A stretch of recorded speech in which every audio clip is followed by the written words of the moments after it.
नमस्कार, आप देख रहे हैं इंडिया न्यूज राजस्थान और डॉक्टर्स डे पर हमारी इस खास पेशकश में आपका स्वागत है। डॉक्टर्स जिनको की धरती का भगवान कहा जाता है। कोविड लॉकडाउन में जब सब घरों में थे, डॉक्टर्स अपनी जान दांव पर लगाकर लोगों के उपचार में लगे हुए थे। कितने ही डॉक्टर्स ने लोगों की जान बचाते हुए अपनी जान गंवा दी। इस डॉक्टर्स डे पर इंडिया न्यूज राजस्थान उन तमाम डॉक्टर्स को सलाम करता है।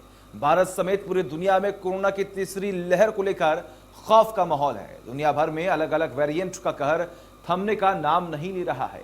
कोरोना वायरस के लेटेस्ट वेरिएंट डेल्टा प्लस से दुनिया चिंतित है। यह पहले की तुलना में 35 से 60% ज्यादा संक्रामक है। यह वैक्सीन और शरीर के इम्यून सिस्टम को चकमा देने में भी माहिर है, जो इससे ज्यादा संक्रामक और खतरनाक बनाते हैं। इसी मुद्दे पर चर्चा करने के लिए विश्व प्रसिद्ध डॉक्टर्स का एक पैनल हमारे साथ जुड़ गया है।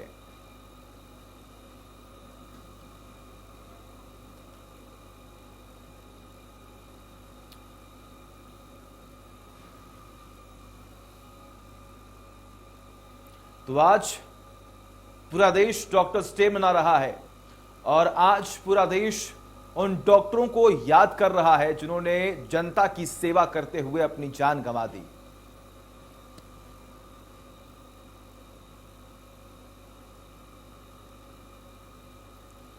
चलिए ग्राफिक्स के जरिए आज आपको जानकारी देंगे और समझाएंगे कि आखिर इस वक्त नेशनल डॉक्टर डे का इतिहास आखिर क्या है। डॉक्टर का हमारे समाज में एक अहम योगदान है, एक अहम रोल है और इसीलिए अगर हम बात करें तो आज धरती का भगवान जो है वो डॉक्टरों को कहा जाता है। देवदूत बनकर इस महामारी के दौर में वो सबके पास आए। हर साल भारत में 1 जुलाई को नेशनल डॉक्टर्स डे मनाया जाता है। साल 1991 में इस दिन को मनाने की शुरुआत केंद्र सरकार ने ही की थी। उनकी तरफ से, केंद्र सरकार की तरफ से यह फैसला लिया गया था कि 1 जुलाई को हम इस दिन जो है नेशनल डॉक्टर डे के तौर पर मनाएंगे। साल 1991 में इस दिन को मनाने की शुरुआत केंद्र सरकार की तरफ से की गई थी।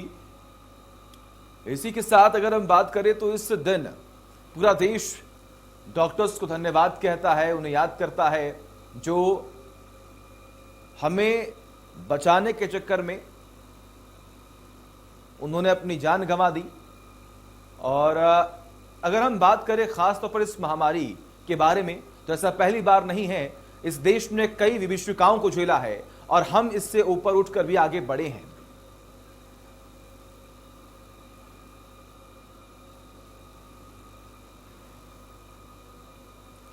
डॉक्टर विधान चंद्र रॉय की जयंती और पुण्यतिथि 1 जुलाई को ही मनाई जाती है। डॉक्टर विधान चंद्र रॉय देश के महान चिकित्सकों के रूप में माने जाते हैं। डॉक्टर विधान रॉय पश्चिम बंगाल के दूसरे मुख्यमंत्री भी रहे हैं। इसके अलावा चिकित्सा विज्ञान के क्षेत्र में उन्हें भारत रत्न से सम्मानित भी किया गया था। डॉक्टर का हमारे समाज में एक अहम स्थान है। हर साल भारत में 1 जुलाई को नेशनल डॉक्टर्स डे मनाया जाता है।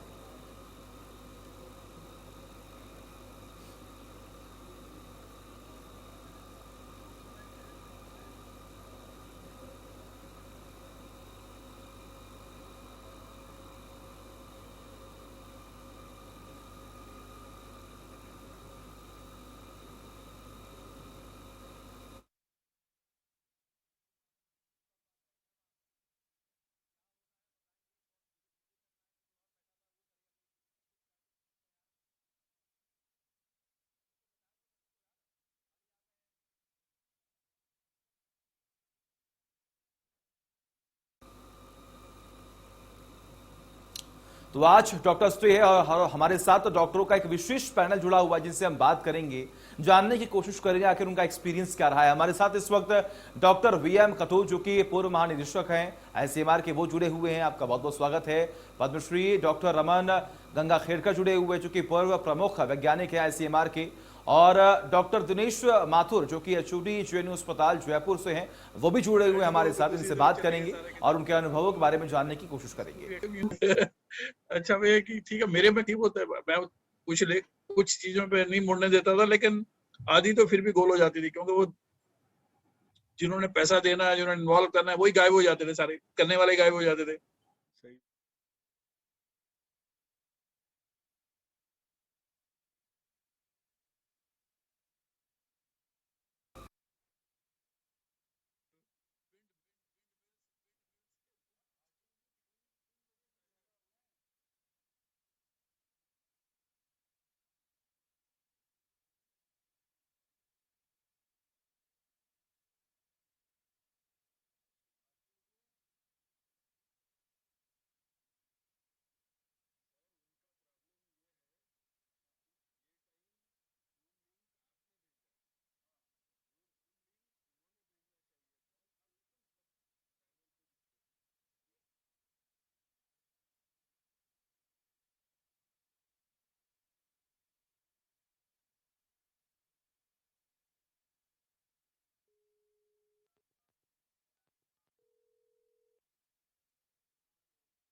से सम्मानित हैं।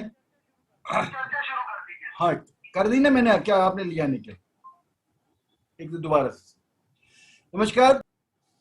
इंडिया न्यूज के सभी दर्शकों को जो है नेशनल डॉक्टर्स डे के ऊपर आज इस विशेष पेशकश के अंदर हमने आईसीएमआर के पूर्व निदेशक डॉक्टर विश्वमोहन कटोच एवं आईसीएमआर के पूर्व वैज्ञानिक एवं आईसीएमआर के सीजी पंडित चेयर जो है डॉक्टर रमन गंगाखेड़कर, जो कि कोरोना के अंदर काफी अच्छे से काम कर रहे हैं, ये हमारे साथ में हैं, जो कि अगले आधे घंटे तक जो है सारा कोरोना की तीसरी लहर, उसके अंदर बच्चों में कितना इन्फेक्शन होने के चांसेस हैं या वैक्सीन के अंदर क्या होगी, इन सब के ऊपर हम बात करें। तो सन 1991 से ये सिलसिला चला आ रहा है, जो डॉक्टर बीसी राय के जन्म दिवस और मृत्यु दिवस एक ही था, उसके ऊपर नेशनल डॉक्टर्स डे मनाया जाता है। और इस दिन जो डॉक्टर ने जो अच्छे काम किए हुए हैं, जिन्होंने जो है ना अपने सेक्रीफाइस किया हुआ है, उसके अंदर उनको लेकर के सम्मानित किया जाता है। वैसे अगर देखा जाए तो यदि कोई व्यक्ति यदि कोई बीमार पड़ता है, तो बीमार पड़ते या तो वो हॉस्पिटल जाएगा, या फिर वो मंदिर मस्जिद जाएगा, गिरजा घर में जाएगा, या फिर जाकर के कहीं किसी एस्ट्रोलॉजर से जो है वो स्टोन खरीदेगा या और कुछ करेगा, या फिर जाकर के कहीं आईसीयू के अंदर। तो यही हालत आज की तारीख में चल रही है। और इस कोरोना महामारी से जो हम लोग सारे के सारे संत्रस्त हैं, और पिछले 2 साल के अंदर करीबन 1400 से ज्यादा डॉक्टरों को कोरोना से संक्रमित होकर के उनकी मृत्यु हो चुकी है। और इन सब के खिलाफ सरकार अच्छा कार्य कर रही है, और वैज्ञानिक जो है हमारे अच्छे वैक्सीन की जो है इजाफा हुआ है। पिछले कुछ ही महीनों के अंदर अच्छी खासी वैक्सीन तैयार होकर के हो चुकी है। इन सब के ऊपर बात करने के लिए हमारे साथ में 2 विशेषज्ञ आज मौजूद हैं, डॉक्टर कटोच एवं डॉक्टर गंगाखेड़। डॉक्टर कटोच साहब, मैं आपसे पूछना चाहूंगा, अभी इस टाइम पे क्या हालत चल रही है महामारी की, और इसको हम दूसरी लहर कहेंगे, तीसरी लहर कहेंगे, क्या कहेंगे आप? अभी तो बस माथुर ये दूसरी लहर ही चल रही है, और दूसरी लहर ही शायद ऊपर नीचे चलेगी कुछ जगह, क्योंकि जैसे भी हम पिछले साल हमने पहली लहर पे काबू किया था, इस बार भी हम काफी हद तक कामयाब हुए। लेकिन वो एडमिनिस्ट्रेटिव एक्शंस थे सारे, और लोगों ने भी थोड़ा साथ दिया। लेकिन जैसे ही हम ओपन करते हैं तो फिर हमारी जनता की जो बिहेवियर पैटर्न है वो मिक्स हो जाता है। उसमें बहुत से लोग तो जिम्मेदारी से भी काम करते हैं, लेकिन बहुत सारे परवाह नहीं करते। तो ये वेव, सेकंड वेव भी रिटर्न कर सकती है, सेकंड वेव में फिर पीक आ सकती है, और हो सकता है ये सबसाइड जैसे हो रही है होती जाए, क्योंकि ये प्रिडिक्ट नहीं किया जा सकता, क्योंकि उसके पीछे कितने लोगों में पहली और सेकंड वेव से एंटीबॉडी बन चुकी है, किसी को पता नहीं है, पूरा एग्जैक्टली फिगर नहीं पता है, कुछ अंदाजे हैं। और साथ में तो वैक्सीन का भी थोड़ा प्रभाव कुछ मतलब एक वर्ग सेकंड में वेव ही लगा चल है। रही है। अभी इसका मतलब सेकंड वेव ही चल रही है। जो जो जितना कह रहे हैं कि हाँ, सेकंड तीसरी वेव लहर चल रही आने है। वाली है, तीसरी लहर आने वाली है, तीसरी लहर आने वाली है, ऐसा नहीं है। तो लेकिन इस सेकंड वेव के अंदर मैं डॉक्टर रमन गंगाखेड़कर से पूछना चाहूंगा, डॉक्टर गंगाखेड़कर, अपने यहाँ पे जो हिंदुस्तान के अंदर वैक्सीन बनाने का जो कार्य है, पहले पहले तो कुछ भी नहीं था, लेकिन अब आज की तारीख में हमारे पास में 2 वैक्सीन तो हमारी खुद की बनाई हुई है, 2 बाहर से लिए, शायद एक 5वीं और आ रही है। इसके बारे में कुछ हमारे दर्शकों को बताएं आप। हाँ, 2 वैक्सीन हमारी बनाई हुई है, 2 बाहर से लिए, शायद एक 5वीं और आ रही है। इसके बारे में कुछ हमारे दर्शकों को बताएं आप। नहीं, मैं एक ही चीज बोलूंगा। अभी जो लोगों को बार बार ये सुन के डर लगता है कि नए वेरिएंट आ रहे हैं, उसी वक्त जब हम पढ़ते हैं या टीवी में देखते हैं, जो एक्सपर्ट्स होते हैं हर एक जन सवाल उठाता है क्या ये नया वेरिएंट जो है कोई खूंखार वेरिएंट होगा जो वैक्सीन को बिल्कुल मानेगा नहीं। हमको एक ही चीज समझना है, दुनिया में ऐसा अभी तक कोई भी वेरिएंट पैदा नहीं हुआ है कि जो वैक्सीन को मानता नहीं है। वैक्सीन की वजह से जो प्रोटेक्शन मिलता है, जो एंटीबॉडीज बनते हैं या प्रतिकार शक्ति जिस ढंग से लड़ती है, उसको कोई भी तकलीफ नहीं है अभी तक। हमको इन चीजों पे ज्यादा भरोसा रखने के बजाय हमने वैक्सीन लेने की सोच ज्यादा मन में ठान लेना है। वैक्सीन से किसी किसी किस्म से नहीं, हमको डर के मारे अगर हम लेने का टालते हैं तो उससे हमारी खुद की जिंदगी ये हम खतरे में लाने की बात बन जाएगी। हमको ऐसे करना नहीं है। जो भी वैक्सीन मिल रही है, भले वो कोविशील्ड रहे या कोवैक्सीन रहे या अभी जो स्पुतनिक आने वाली है वो रहे, जो भी वैक्सीन मिल रही है उसको लेना। ये हमारे लिए, हमारे खुद की जिंदगी बचाने के लिए, अपने परिवार में के एक इंसान की हेल्थ अच्छी रखने के लिए और दूसरों को ना होने के लिए हमको ये बहुत काम आएगी। तो वैक्सीन लेना है। उसके साइड इफेक्ट के बारे में ये भी जो जो भी मुझे डेल्टा वायरस की बात चल रही है, डेल्टा वायरस का जो इतना खतरनाक जो प्रोजेक्शन हो रखा है, डेल्टा वायरस क्या चीज है? डेल्टा वायरस के बारे में आप क्या बताना चाहेंगे? देखिए, ये जो विषाणु होते हैं, ये जैसे और विषाणु पैदा करने की कोशिश करेंगे तो उसमें थोड़ा सा बदलाव आता है जिसको म्यूटेशंस बोलते हैं। हर म्यूटेशन जो होता है वो खतरनाक होता है ऐसे नहीं होता है। कुछ म्यूटेशन, ज्यादातर जो म्यूटेशन बनते हैं वो विषाणु के लिए खतरनाक होते हैं, वो विषाणु मर जाने का ज्यादा चांस होता है। लेकिन कुछ म्यूटेशन ऐसे होते हैं कि जो अगर विषाणु में आ गए तो ये विषाणु जल्द से जल्द एक से दूसरे के शरीर में जाने का चांस, या तो वो अगर किसी के शरीर में गया है तो इन्फेक्शन होने का चांस ये बढ़ाते हैं। लेकिन ये जो म्यूटेशंस हुए हैं, अलग अलग किस्म के म्यूटेशंस हुए अपने देश में, हम लोगों ने जो देखा एक डेल्टा वेरिएंट करके, उसकी वजह से म्यूटेशंस बनने वाले कई म्यूटेशन साथ में लेके एक वेरिएंट दिखा। लेकिन ये डेल्टा वेरिएंट से हमको डरना है क्या, या हमको एक समझना है ये एक से दूसरे को ज्यादा ज्यादा एक से दूसरे को लगने का चांस ये बढ़ जाता है, तरह होने का चांस अभी तक दिखाई नहीं देता। लेकिन जब हम बोलते हैं एक से दूसरे को लगने का चांस ज्यादा है तो वो बहुत ज्यादा है क्या? शायद नहीं है, क्योंकि हमको इसके ऊपर भी भरोसा रखना है कि ये डेल्टा वेरिएंट रहते हुए भी सेकंड वेव तेजी से कम हो रही है। डेल्टा वेरिएंट जो है वो हमारे यहाँ के वैक्सीन उसके ऊपर भी काम बराबर करते हैं। तो हमने किसी चीज को बगैर डरे, वो मतलब डेल्टा एक बात तो ये है वेरिएंट कि भी नहीं। डेल्टा वेरिएंट से बचने की, घबराने की कोई जरूरत नहीं है। मैं डॉक्टर नहीं कठोर है। साहब से पूछना चाहूंगा कि ये जो हर्ड इम्यूनिटी की बात करते हैं कि सब कम्युनिटी के अंदर जो है वो अभी तक हमने काफी वैक्सीन भी ले चुके हैं, कई करोड़ लोगों को वैक्सीन दे चुके हैं और इन्फेक्शन हो चुका है। हर्ड इम्यूनिटी क्या है और आप ये कितनी हो चुकी होगी? आप इसके बारे में क्या कहना चाहेंगे? तो माथुर देखिए, हर्ड इम्यूनिटी तो बिल्ड हो रही है शुरू से, ये तो दिख रही है। जैसे आईसीएमआर ने रिपीटेड सर्वे किए, उससे पिछले साल पहली वेव में भी 30-35% तक एंटीबॉडी बन चुकी थी कम्युनिटी के अंदर। तो उसके बाद अभी जो स्प्रेड ये किया है, तो मैं 50-60 की परसेंटेज की दर में तक पहुंच चुकी है जहां लोगों ने आइसोलेटेड स्टडीज की हैं, और लगता है शायद वही फिगर पूरे कंट्री वाइड हो सकता है, लेकिन जब तक नहीं किया जाए कह नहीं सकता मैं। इसमें कुछ नेचुरल इन्फेक्शन का जो 50-60% तो नेचुरल इन्फेक्शन वाला होगा, इसी में कुछ थोड़ा बहुत पार्ट या इससे एडिशनल पार्ट वैक्सीन का भी हो सकता है। तो एक हार्ड इम्यूनिटी की तरफ हम बढ़ रहे हैं, बहुत दूर नहीं है। एक्चुअली लोगों में असुरक्षा की जो भावना है वो गलत है, ये वो लोग सोचने की बात नहीं है अभी। आई थिंक नेचुरल इन्फेक्शन से और दूसरे से साथ में ये वाली जो एंटी वैक्सीन से, दोनों से ही प्रभाव दिख रहा है। लेकिन असली चीज प्रोफेसर माथुर जो सोचने की है ये बात, कि हमारा जो सक्सेस है इंडिया की, वो है स्पीड ऑफ स्प्रेड को कम करने के। अगर वो कम रहती है तो हमारा जो हेल्थ सिस्टम्स है, चाहे सरकारी है या प्राइवेट है, वो इसमें वो अफरा तफरी नहीं फैलेगी और लोगों में फ्रस्ट्रेशन नहीं आएगी। लोगों में ये नहीं लगेगा मेरे को देखा नहीं गया, मैं मर गया। मेरा रिलेटिव कोई मर गया। तो अगर गिनती मेंटेन की स्पीड को हम अंकुश लगाए रखते हैं तो इसकी जो डर है, जो मौत का डर है, जो मॉर्बिडिटी का डर है, वो बड़ी आसानी से मैनेज हो सकता है। स्पीड के बारे में मैं डॉक्टर गंगा खेड़कर से पूछना चाहूंगा। एक सुपर स्प्रेडर जो कहते हैं हम लोग, सुपर स्प्रेडर जो डॉक्टर गंगा खेड़कर आप बता रहे हैं, सुपर स्प्रेडर क्या है? कितने ये लोग बाग अपने यहाँ पे कंट्री में सुपर स्प्रेडर होंगे? और जो एक बात करते हैं कि सब ये सब जो है ना वो सारा वायरस इनके साथ में है, वायरल लोड है, इसके बारे में आप कुछ बताएं। देखिए, सुपर स्प्रेडर यानी क्या होता है? सुपर स्प्रेडर यानी समझ लीजिए, जो हम R0 करके एक वैल्यू देख रहे थे कि जो 1 से 2 के बीच में है, कभी 2.5 तक गई, तो इसका मायना क्या था? एक इंसान की वजह से और 1.5 या 2 लोगों को जब इन्फेक्शन होता है, उसको हम R0 की एक पक्की वैल्यू बोलते हैं। ये तो आम होती है। लेकिन अगर सुपर स्प्रेडर कौन होता है? सुपर स्प्रेडर यानी एक इंसान से समझ लीजिए 8-10 लोगों को एकदम बीमारी लग गई।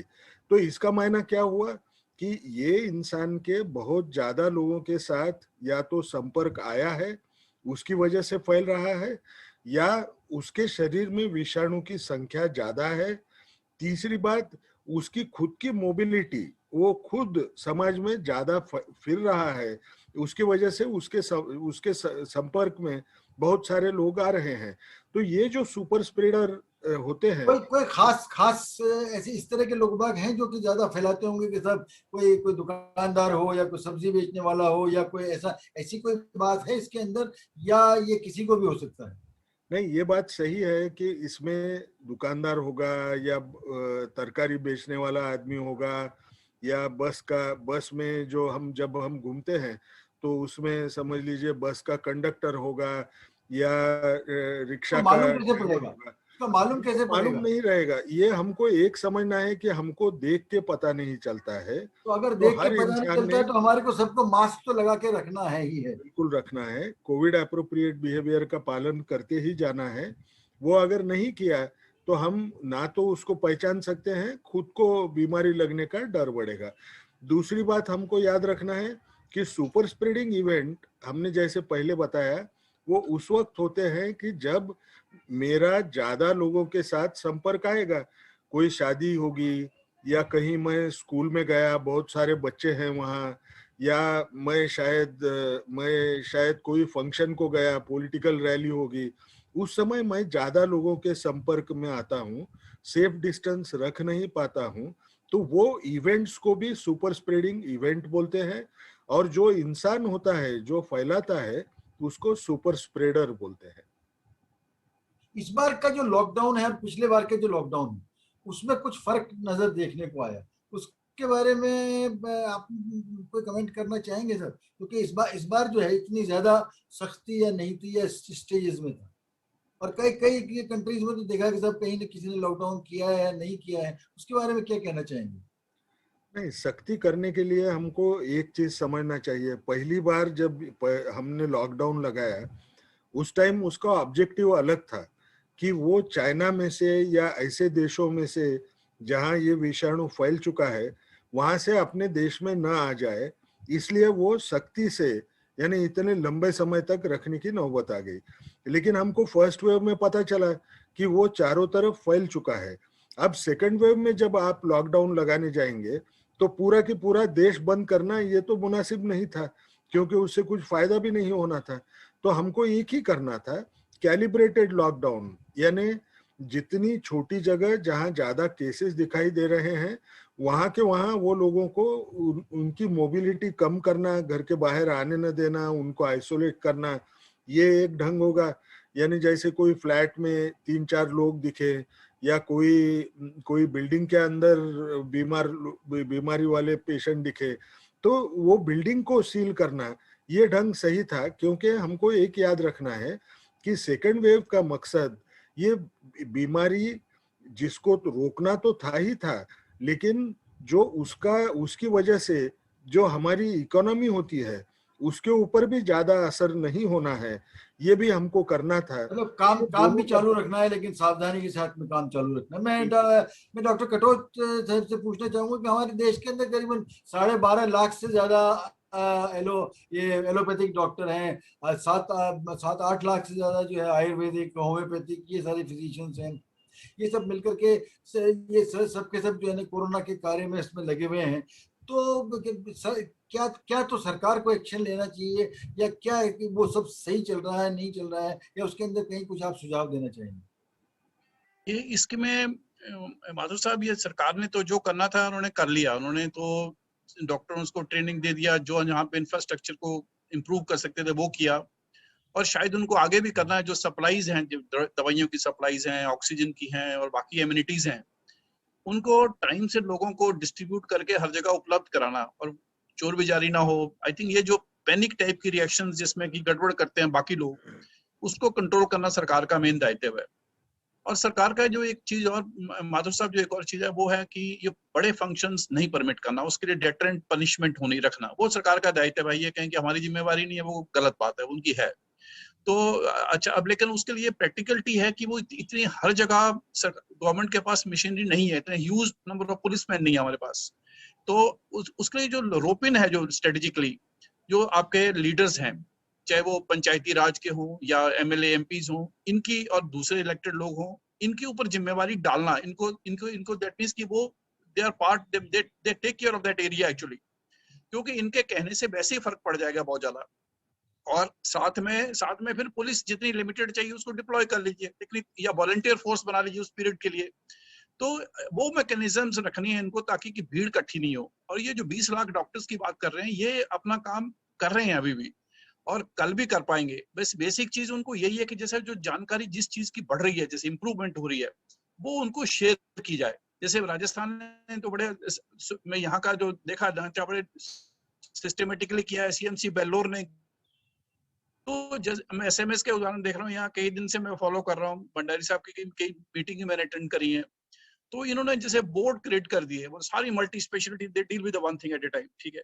अच्छा, इवन म्यूकरमाइकोसिस को देखने के लिए, दूसरी कॉम्प्लिकेशन को देखने के लिए, तो उसमें से जो न्यू नॉलेज निकलता है, मतलब don't depend upon the text book knowledge, और जो मिनिस्ट्री ने बोला वही लास्ट वर्ड है, जो एम्स ने बोल दिया वही आखिरी वर्ड है, वो नहीं चाहिए अभी। अगर कामयाबी करनी चाहिए तो लोकल नॉलेज चाहिए, क्योंकि जैसे यहाँ पे भी माधुर साहब 90% लोग जो जिनमें म्यूकरमाइकोसिस फैली, देखे उसमें से 30% कभी हॉस्पिटल ही नहीं गए थे, ठीक है। दैट मींस वो कॉलोनाइजेशन है उनके अंदर, ठीक है। अच्छा, और उसके 50% ऐसे थे जिनको कभी ऑक्सीजन टाइप की कोई चीज लगी नहीं, ठीक है। No intervention, still they got it, ठीक है। अच्छा, तो और 90% of them were diabetic, that is the one common denominator. Steroid भी उसमें 1/3 को मिले हैं कुल, ठीक है। तो जो बाकी विलेन है, वो उन विलेन का रोल थोड़ा थोड़ा है। तो वो वाली जो पार्ट है कि अगर डायबिटीज को ही संभाल लो इस पीरियड में, उसी पे पीछे लगा दो सबको कि भाई जिस जिसको उसको पकड़ के उसको ट्रीट कर दो, तो हो सकता है अगली वेव, उससे अगली वेव में कॉम्प्लिकेशंस और कम हो जाए, ठीक है। तो लोकल नॉलेज चाहिए अब, बिल्कुल। मैं डॉक्टर गंगा खेड़कर, बच्चों के बारे में आप क्या बोलना चाहेंगे कि बच्चों के अंदर जो है ये बीमारी का क्या क्या फर्क पड़ने वाला है, जैसा कि हम बोल रहे हैं? और ये जो तीसरी वेव के बारे में जैसे बताया, उसका कब तक आने की संभावना है?